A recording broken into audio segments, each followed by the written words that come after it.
Vamos pensar junto. Não sei se você sabe como às vezes a gente tem este peso em cima do coração, uma luta com um assunto que fica pesando no seu coração, até meses, esperando talvez uma resposta do Senhor. E a gente quer compartilhar, mas ficamos com medo que ninguém vai entender ainda, ou que vão interpretar errado, ou achar que você é crítico, exagerado demais. Pois é, eu posso imaginar o peso no coração de Lutero no dia 31 de outubro de 1517, mais de 500 anos atrás, quando ele foi pregar aquele papel na porta da igreja, basicamente dizendo: irmãos, precisamos falar. Eu acho que deveríamos repensar o que estamos fazendo na igreja. E Lutero certamente não foi um homem perfeito, de fato, levou muitas outras pessoas mais preparadas do que ele para realmente transformar a igreja. Mas alguém precisava abrir a conversa, e neste caso foi ele.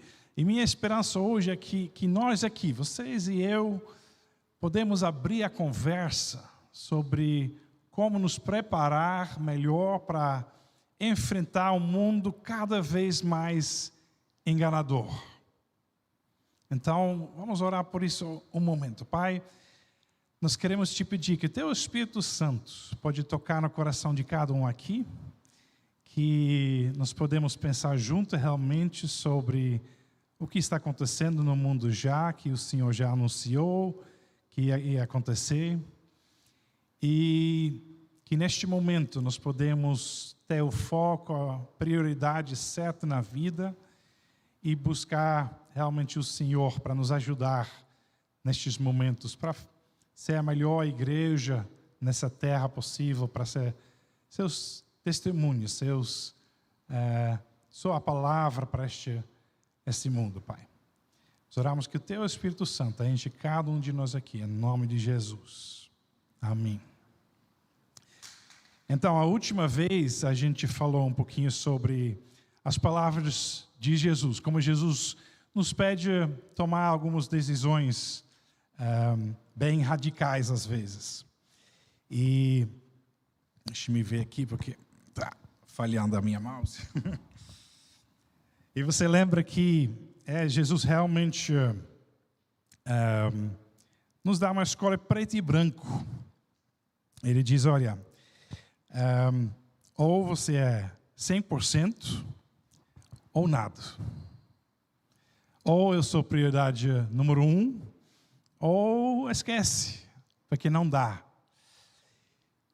E depois de pregar, a gente não escapa de pensar: será que a palavra transformou a vida de alguém? Será que o Espírito Santo sacudiu ao menos uma pessoa para verdadeiramente mudar a direção da sua vida? Um dos objetivos dos reformadores foi conscientizar a igreja que cada geração de crentes tem a responsabilidade de estudar e investigar a palavra por si mesmo, para reconfirmar as verdades que acreditamos. Este estudo contínuo não é para criar discórdia, mas para forçar a igreja para manter sua capacidade de interpretar a palavra corretamente e manter um profundo entendimento da teologia, para justamente não cair no momento que os falsos profetas e os falsos cristos vêm infiltrando a nossa sociedade e até nossas igrejas. Especialmente quando estamos chegando mais e mais perto do fim dos tempos e o retorno de Cristo.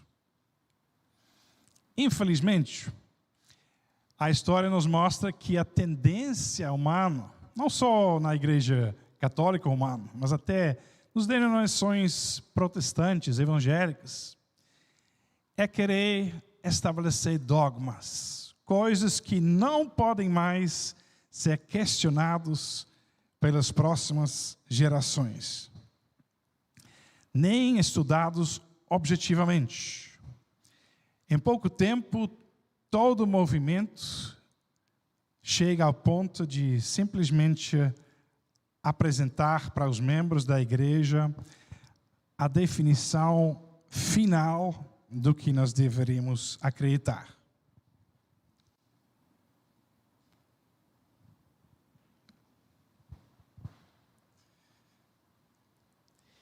E, na verdade, nós nos sentimos seguros assim, porque evita discussões, questões difíceis, de pessoas discordando.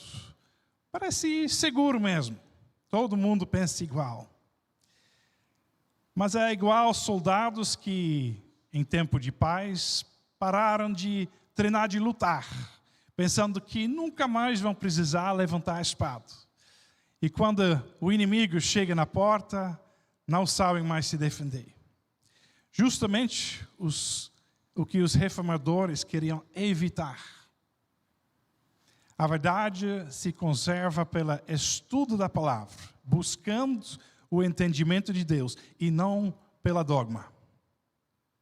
Desde que eu ainda era um adolescente até o dia de hoje, eu vi uma grande mudança nas igrejas.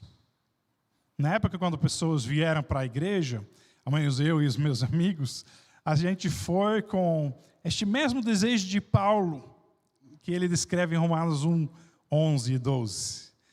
Anseio-vos vê-los, a fim de compartilhar com vocês algum dom espiritual, para fortalecê-los, isto é, para que eu e vocês sejamos mutuamente encorajados pela fé. Na época, as 4 horas, mais ou menos, de estudo bíblico por semana não era suficiente. Queríamos bons livros e conferências e no pequeno grupo, nas casas, ficávamos falando, passando a meia-noite, falando sobre Deus e a vida cristã. Enquanto hoje, mais e mais, eu vejo pessoas saírem da igreja da mesma forma que entraram. Cantaram os louvores, escantaram as cadeiras, deram as contribuições, mas não buscaram ter transformação. Na verdade, parece que não buscaram nada, nem conhecimento mais profundo, nem amizades verdadeiras, só 2 horas de entretenimento obrigatório por ser crente. E pronto, fiz o meu dever da semana. Então, deixe-me te perguntar alguma coisa. Quanto tempo ainda gasta para ler? Não somente a Bíblia, mas também um bom livro teológico, ou espiritualmente ao menos desafiador. Na verdade, deixe-me pegar outra pergunta. Quanto tempo você gasta por dia para pensar? Não pensar sobre para quem eu vou reviar este TikTok. Não, pensar mesmo. Sentar numa cadeira por 1 hora para tentar entender um novo detalhe que você descobriu na palavra de Deus, entender o que Deus está fazendo no mundo, perguntando o que Ele quer de você. Quanto tempo você ainda pensa?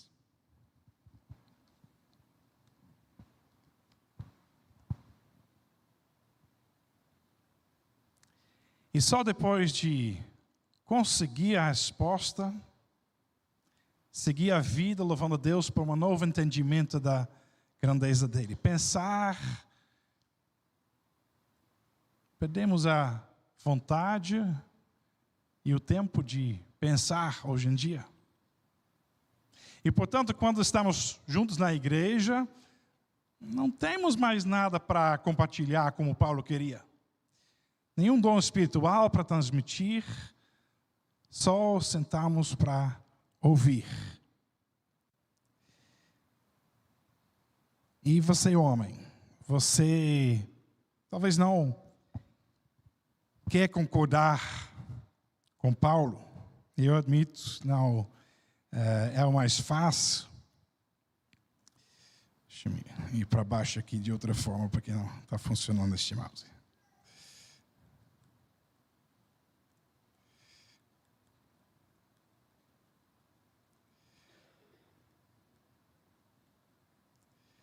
Desculpa aí.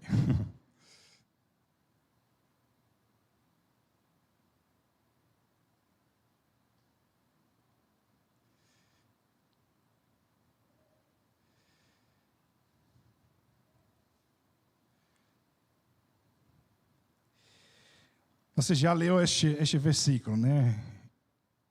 Em 1 Coríntios 14, 34.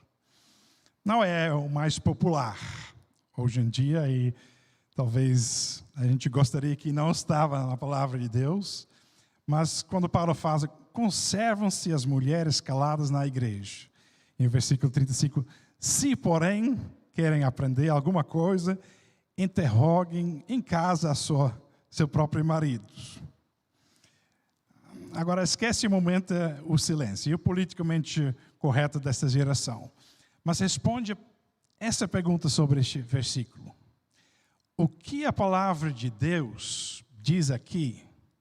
Que você, homem, marido, pai, deveria ser capaz. Está entendendo? Se Paulo diz, olha, quando chega em casa, você deveria explicar tudo. Deus espera de você, marido, que você se capacita para ter respostas inteligentes, que você entende tudo que os pastores ensinam, ao ponto de poder explicar isso com facilidade para sua esposa e naturalmente também para seus filhos. Então, você está estudando para ter ao menos este nível de entendimento? Mas, pastor, lá em casa já entendemos o Evangelho. Aceitamos Jesus como Salvador e Senhor da vida. Fazemos o nosso melhor para amar os irmãos e ajudamos na igreja quando precisam da gente. O que mais a gente precisa da vida?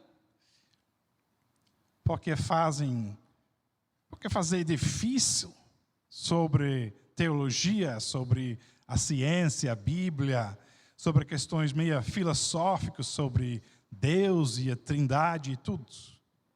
Eu acredito em tudo que diz na Bíblia, pronto. Não vou nem questionar. Estou lendo alguns versículos cada dia e é suficiente para a gente.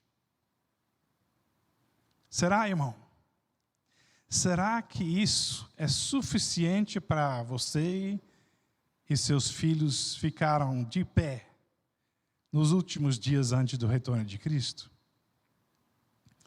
A maioria de nós lembra este texto de Jesus sobre os últimos dias. Jesus falou em Mateus 24, 10. Ele diz, neste tempo, muitos hão de escandalizar, trair e odiar uns aos outros. Levantar-se-ão muitos falsos profetas e enganarão a muitos.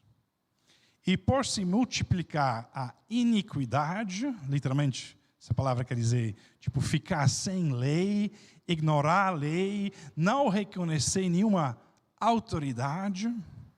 E por se multiplicar a iniquidade, o amor se esfriará de quase todos. A ponto que Jesus também pergunta em Lucas 18, 8, quando vier o Filho do Homem, achará porventura fé na terra? E ele está perguntando isso para a igreja. Se Jesus volta lá, em breve, achará fé na terra? E a gente pensa, realmente, meu amor naturalmente não esfriou, mas posso ver sim os outros cada vez mais frio, cada vez mais distante da gente. Mas você tem certeza que não é você também? Antes que você tinha aquela telinha na sua mão, você não falava mais com as pessoas?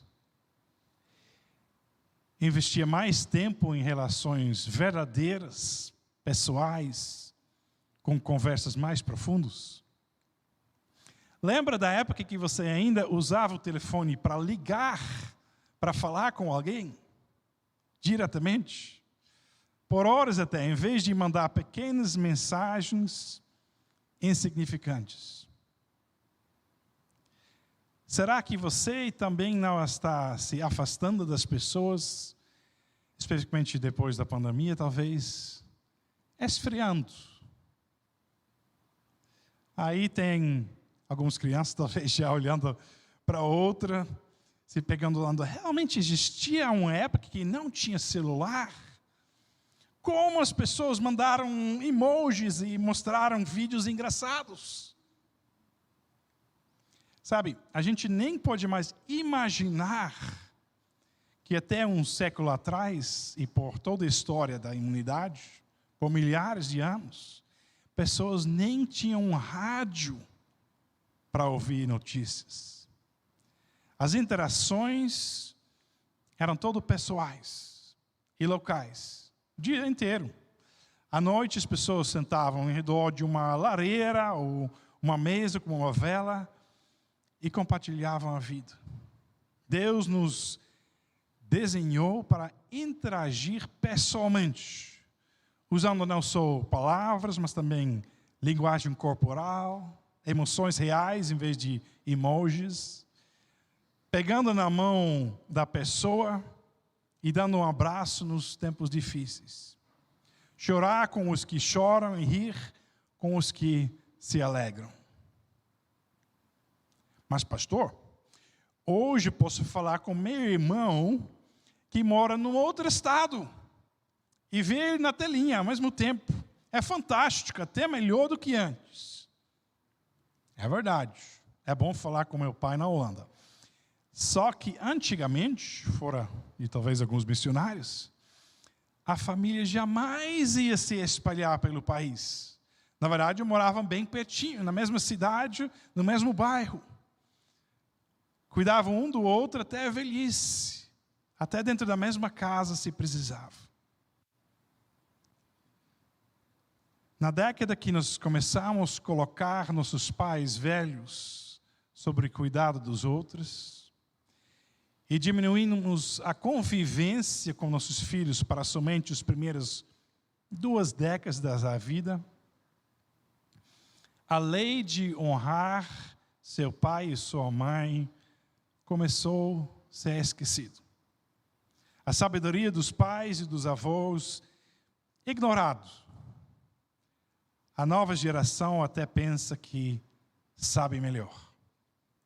E de fato hoje, depois de décadas de filmes, séries e vídeos propagando que seus pais são bobinhos e que adolescentes sabem até melhor do que os pais como viver, o respeito para a autoridade e as regras nunca ficou tão baixo quanto hoje.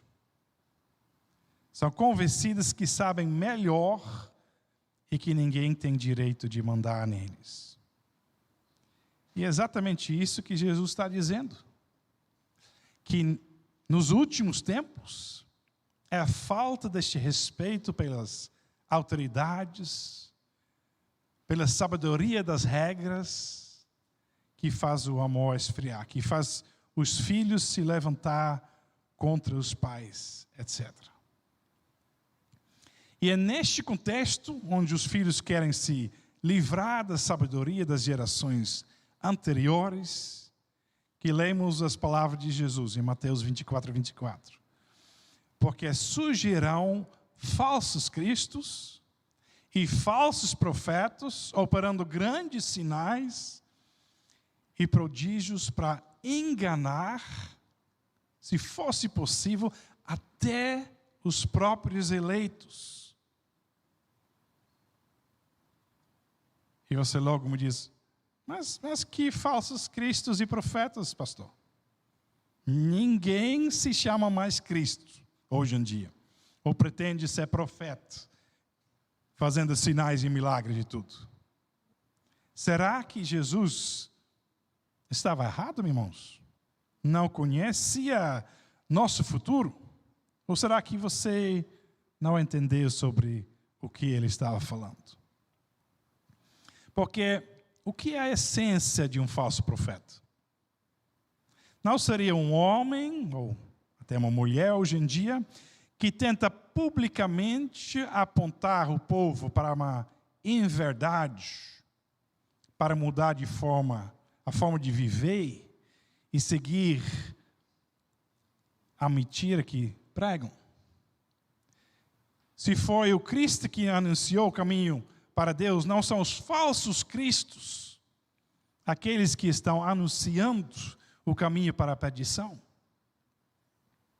Será que hoje, em vez de só ter alguns falsos profetas e falsos cristos, pregando num cantinho obscuro do mundo, será que hoje nós não temos milhões e milhões de falsos profetas?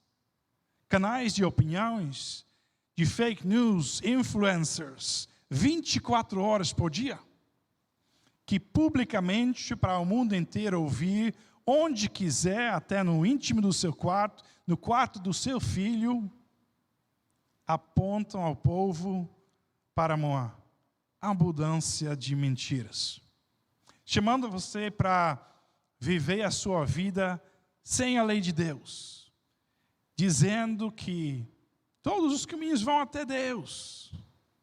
Na verdade, até pergunto: que Deus? Nem precisamos mais de Deus. A ciência tem resposta para tudo. Você pode ser seu próprio Deus.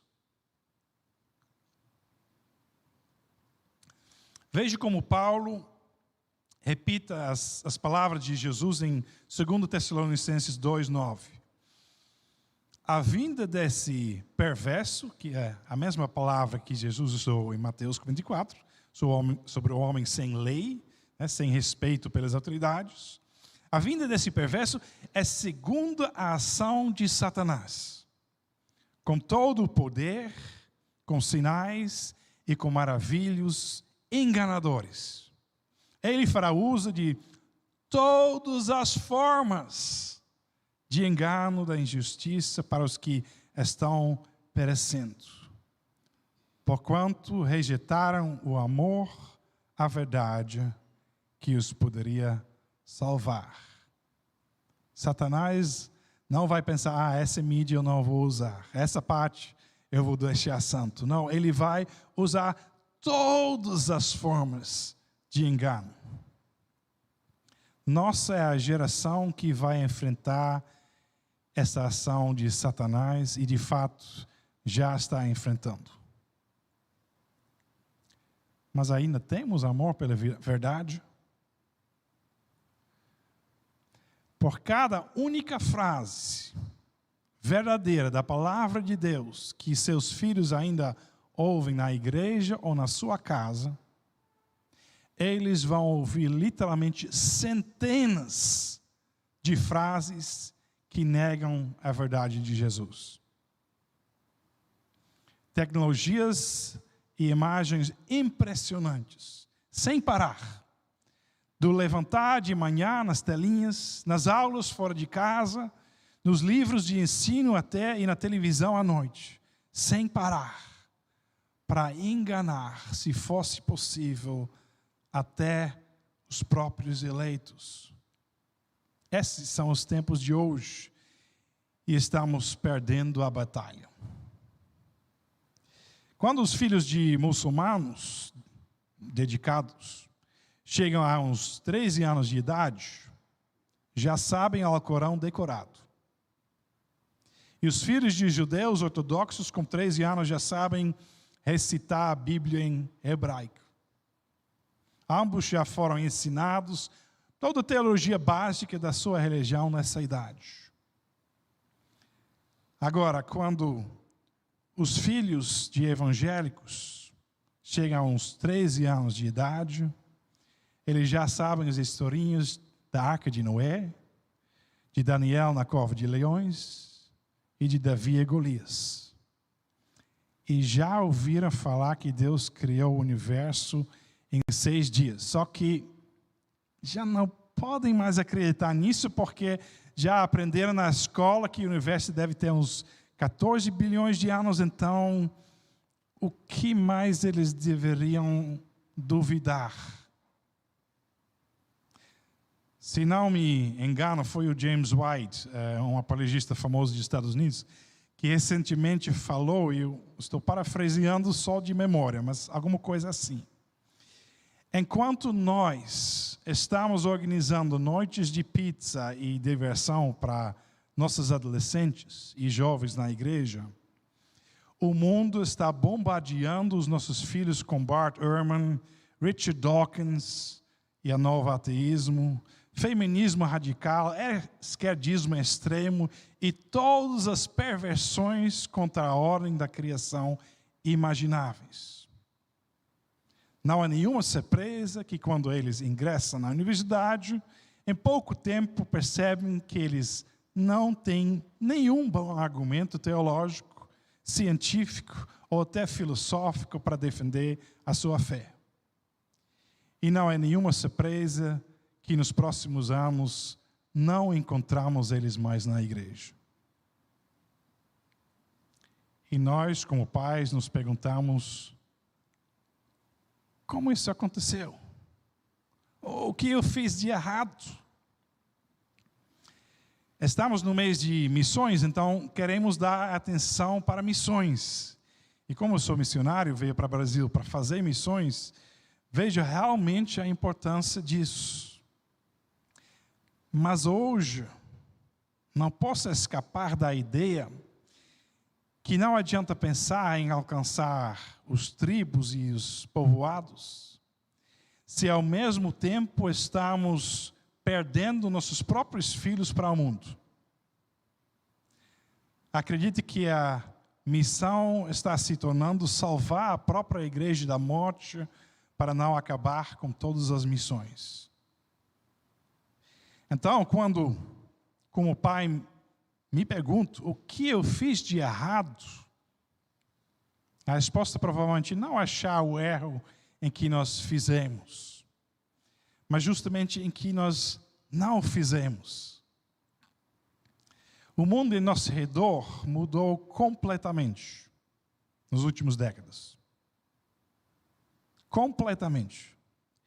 E nós, a igreja, estamos fazendo basicamente a mesma programação de 50 anos atrás, só menos. Nós não adequamos os nossos métodos de ensino para a atualidade. Mais do que nunca, o mundo demanda uma resposta da razão da nossa fé. E nós ignoramos a necessidade de responder.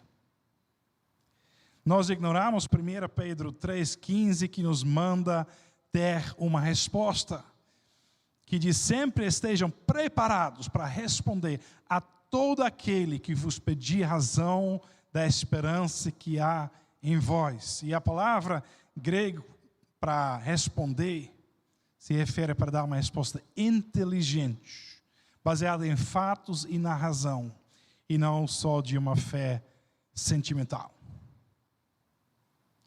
Mas em vez de aumentar os estudos nesta crise mundial de desinformação e enganação intelectual, muitas igrejas simplesmente fecharam as portas da escola bíblica dominical por falta de interesse. E enquanto meus pais ainda discutiram a teologia e as doutrinas da igreja da denominação quando eram jovens, e se sentaram horas debatendo com fervor, hoje a maioria dos membros da igreja nem sabe mais dizer o que é a diferença entre calvinismo e arminianismo. Tanto faz. Até pensa que a igreja católica é só uma outra denominação em vez de uma religião falsa. Uma seita antiga que afastou centenas de milhões de cristãos. Aliás, a Igreja Católica, eu estava pesquisando estas semanas, a Igreja Católica no Brasil investe talvez 10 vezes mais em tentar ganhar jovens para sua igreja, especialmente filhos de evangélicos, de que nós estamos alcançando católicos. Nós achamos politicamente incorreto de chamar eles de uma igreja falsa, mesmo que seus líderes não tenham dificuldade nenhuma de falar isso sobre a gente. E não evangelizamos ele. A maioria dos crentes não sabem mais defender nem a Trindade, não entendem nem a encarnação. Então pode esquecer e testemunhar para quase 2 bilhões de muçulmanos e centenas de milhões de pessoas nas seitas que não reconhecem Jesus como Deus e Senhor e, portanto, não têm como ser salvos por Ele. Porque nossa salvação depende 100% da divindade de Cristo. Sem isso, não tem evangelho. Não sabem nem defender a própria existência de Deus. Acreditam que Deus existe porque eu senti uma paz inexplicável no meu coração. São salvos sim, talvez, mas não sabem explicar isso de forma racional para ninguém. Então, quando enfrenta as multidões que foram enganados para pensar que a ciência já responder à questão da origem do universo, o início da vida, e que não precisamos mais de Deus, eles não sabem como responder. E quando alguém até questiona a própria existência da figura de Jesus de Nazaré na história, sua crucificação, sua morte, e as centenas de pessoas que testemunharam ter visto ele ressuscitado e vivo depois. E eles começam a reduzir Jesus somente para um mito, uma lenda, uma invenção religiosa dos crentes bobos. Nem sabem os fatos. E que até muitos historiadores, ateus e agnósticos, não negam estes fatos. Mesmo eles que não acreditam que o homem pode ressuscitar dos mortos, não negam que ele foi visto vivo por dezenas de pessoas depois de ser verdadeiramente morto e enterrado. Só explicam de outra forma, mas não negam os fatos. Ficam calados por falta de conhecimento. No máximo respondem, porque você precisa ter fé mesmo, né, para ser salvo, sabe?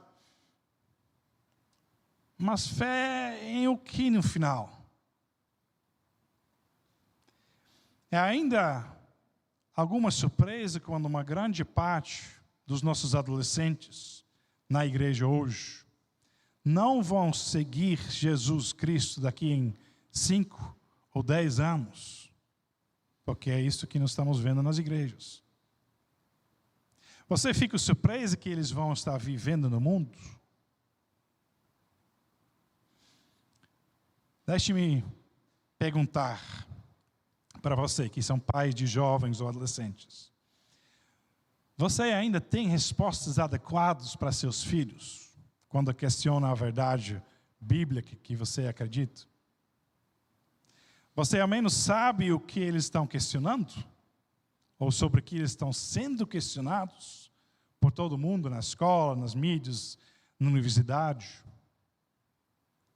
Você conhece as suas dúvidas? Você está preparando o seu filho de forma espiritual e intelectual para estudar na universidade e ter todas as respostas que ele ou ela precisa para a sua fé poder sobreviver? Você está lendo e estudando, além de só assistir 1 hora de EBD por semana? Precisa admitir que, com 4 anos de seminário, 25 anos de ministério como pastor e missionário, Ainda gasto horas cada semana lendo e pesquisando para tentar dar respostas para os meus filhos, e mesmo assim está me faltando tempo para dar respostas completas. Estou falhando com eles. Preciso de mais mentes, mais irmãos pensando juntos para dar respostas completas. E sim, é verdade. Filho de peixe, peixe é, mas filho de crente nasce escravo do pecado. É uma batalha espiritual em primeiro lugar, eu sei. Ninguém é só salvo pelos argumentos, mas a falta de conhecimento da verdade fecha os corações, para ao menos considerar o Evangelho. Por causa disso, Jesus disse que estamos enfrentando uma sociedade cada vez mais iniquidade para enganar, se fosse possível, até os próprios eleitos.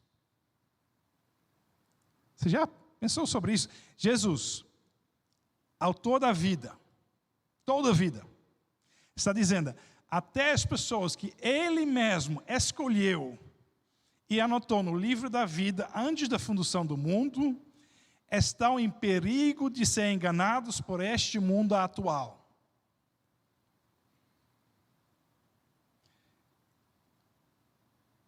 Quais são as duas testemunhas que ainda estão no mundo para tirar eles das garras do diabo, de salvar seus filhos? É só a palavra de Deus na boca da igreja. Mas onde até pouco tempo atrás era possível combater as mentiras do mundo de forma relativamente simples, hoje precisamos estar muito bem equipados para ainda desmentir a enganação. Então, minha pergunta hoje para você é: você jovem, ou adolescente, primeiro, está fazendo o que no seu tempo livre para não ser derrubado pela mentira? Você está lendo o quê? Vocês discutem a apologética até ter respostas impactantes? Ou só a pizza mesmo? Eu gosto de pizza, não tem nada problema de um bom tempo, mas será que nós podemos só fazer isso? Ou nós deveríamos estar falando de outras coisas e bem mais profundos também? E você, pai, está fazendo o que para ajudar eles? Na verdade, não só para eles, mas até para você mesmo não ser derrubado pelo mundo. As palavras de Jesus para a igreja ainda são a verdade hoje, quando ele fala em Apocalipse 3:2. Esteja acordado e fortaleça o que resta e que estava para morrer. A nossa luta é uma luta de vida e morte, não de brincar a igreja. Então, o que nós aqui, hoje, podemos mudar? Eu nem preciso falar que você deveria frequentar ao menos a escola bíblica dominical. Se você não entendeu isso, você não ouviu nada que nós falamos. Também deveria ser claro que todos nós precisamos fazer parte de um tipo de pequeno grupo, um lugar para dialogar sobre a nossa fé e nossos desafios como crente ou como pais, um lugar para fazer amizades cristãs, para apoiar um ao outro, porque nunca a igreja de Jesus era sobre só fazer cultos em lugares públicos. Atos 2:46 diz que também diariamente partiam pão de casa em casa e tomaram as suas refeições com alegria e singeleza de coração. E em 5:42 não cessavam de ensinar e de pregar Jesus, o Cristo, nas casas. Paulo ensinava a palavra de Deus nas casas, até continuando de madrugada às vezes. Um texto meio engraçado em Atos 29, diz: um jovem chamado Eutico, que estava sentado numa janela, adormecendo profundamente durante o prolongado discurso de Paulo. Vencido pelo sono, caiu do terceiro andar abaixo e foi levantado morto. Descendo, porém, Paulo inclinou-se sobre ele e, abraçando-o, disse: não vos perturbeis, que a vida nele está. Pronto, resolvido. E você pensa que depois de ressuscitar uma pessoa morta por causa do sono, seria um bom momento para encerrar a noite. Mas não. Versículo 11. Subindo de novo, partiu o pão e comeu, e ainda lhes falou largamente até o amanhecer.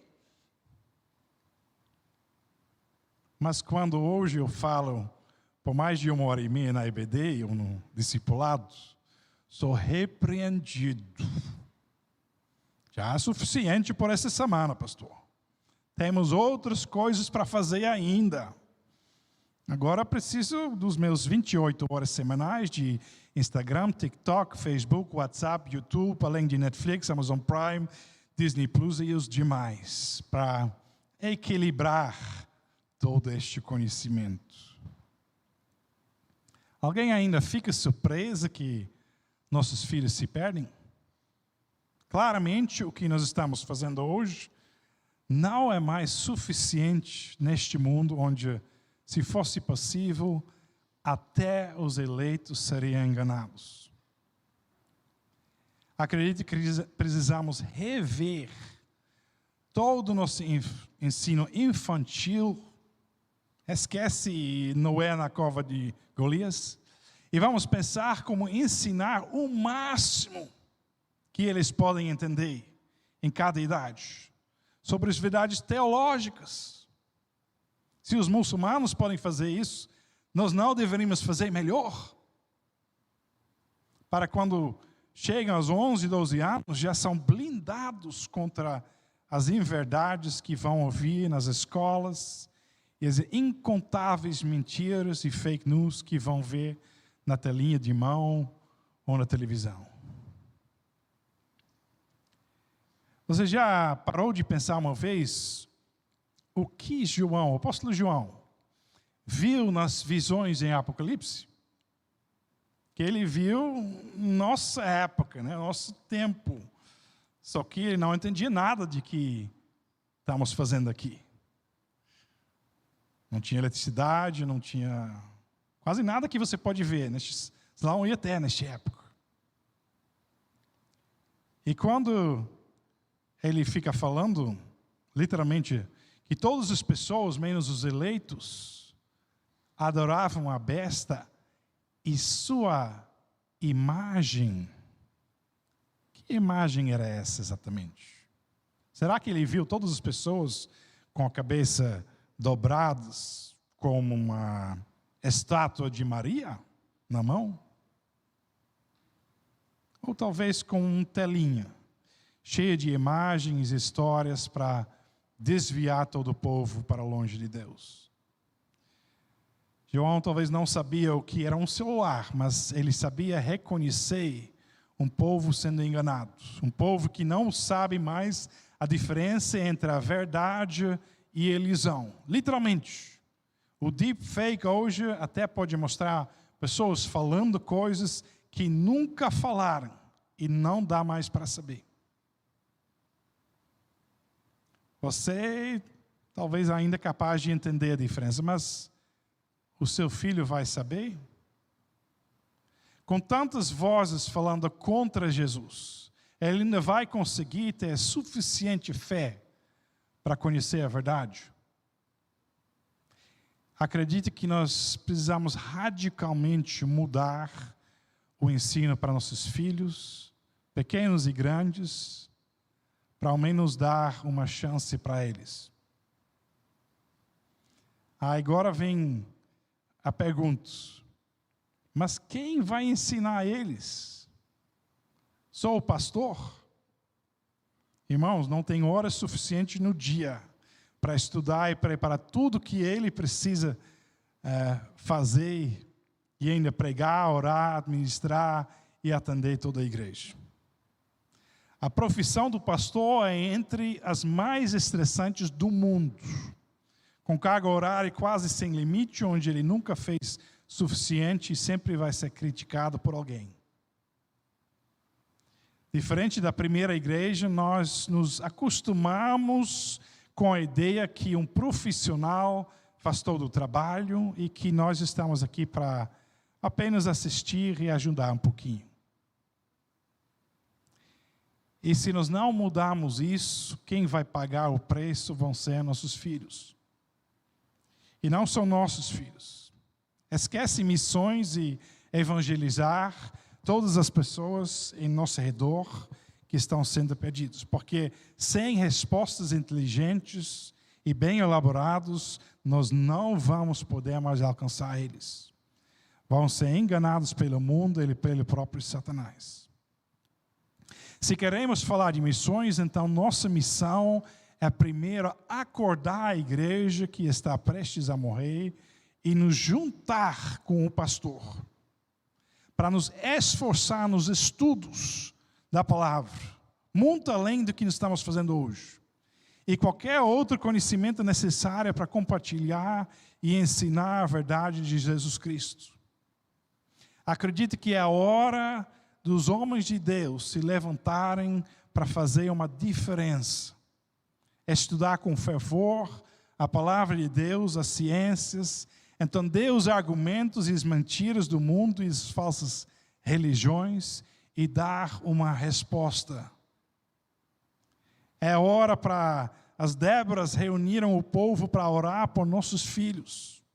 Entrar na brecha e dizer, daqui não escapa ninguém. Deixamos até os 99 para buscar aquele que se perdeu. Não aceitamos a derrota. Mas aí vem a questão. Quando nós encerramos hoje mais um culto, terminamos essa pregação, alguém de fato vai se levantar. Temos coragem de reconhecer o problema e buscar uma solução juntos? Ou ficamos grudados na cadeira, esperando que pastor Hugo resolve o problema sozinho? Essa é a parte mais complicada da pregação. É fácil falar por 40 minutos. Mas como transformar palavras e ideias em ação? Como fazer a diferença? Então, eu vou tentar ser bem prático. E eu espero que Deus toque no seu coração. Eu gostaria de ver as mãos de alguns homens de Deus aqui. Sem excluir as mulheres, mas precisamos ver homens bem determinados. Alguns representantes, talvez, dos jovens, dos adolescentes também. Que querem investir um tempo para sentar juntos com o pastor, nos próximos dias, uma força-tarefa para começar a planejar uma estratégia realista para fortalecer a igreja. Para multiplicar nosso conhecimento e nosso esforço para alcançar nossos filhos e, através deles, o mundo. E minha pergunta para você é, quem quer ajudar com isso? Levanta a sua mão, se você quer ajudar com isso. Se tem alguns homens. Levanta um pouquinho mais alto. Amém. Que bom. Que bom. Então, vamos trabalhar nisso. E de novo, sem querer discriminar, mas uma vez que eu observei que as mulheres muitas vezes têm uma determinação um pouquinho superior aos homens para se juntar e orar com fervor. Tem algumas mulheres aqui que gostariam de ajudar, criar um grupo de oração dedicado especificamente para orar pela salvação e fortalecimento de nossos filhos e pela sabedoria para os pais. Levanta a mão se você gostaria de ajudar com isso. Amém. Amém. Ok, então, se você levantou a mão para ajudar, só para ser prática, depois do culto, vem rapidinho aqui na frente comigo. Anota seu nome e seu número de WhatsApp. E durante a semana a gente dá um jeito para entregar isso na mão do nosso pastor e a gente vai ver o que nós podemos fazer juntos. Combinado? Sim? Amém. Então, para encerrar, se você acredita que precisamos fazer alguma coisa para mobilizar e fortalecer a igreja nestes tempos, cumprir nossa missão dada por Jesus de discipular as nações, começando com nossos próprios filhos. Ou se talvez você é um adolescente ou jovem ainda que quer se preparar, ter uma resposta melhor, fortalecendo sua fé na verdade. Por favor, fiquem de pé um momento e junto com os 3 ou 4 pessoas no seu lado, num pequeno círculo. Vamos orar agora mesmo, enquanto o grupo de louvor já se junta aqui na frente. Vamos só orar neste grupinho para nós mudarmos alguma coisa hoje. Amém? Ficam de pé, forma um pequeno grupinho, o grupo de louvor vem para frente aqui. E quando vocês terminam de orar, eu termino também em oração.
Amém. Vamos orar muito mais ainda juntos, mas vamos neste momento encerrar este culto também com oração.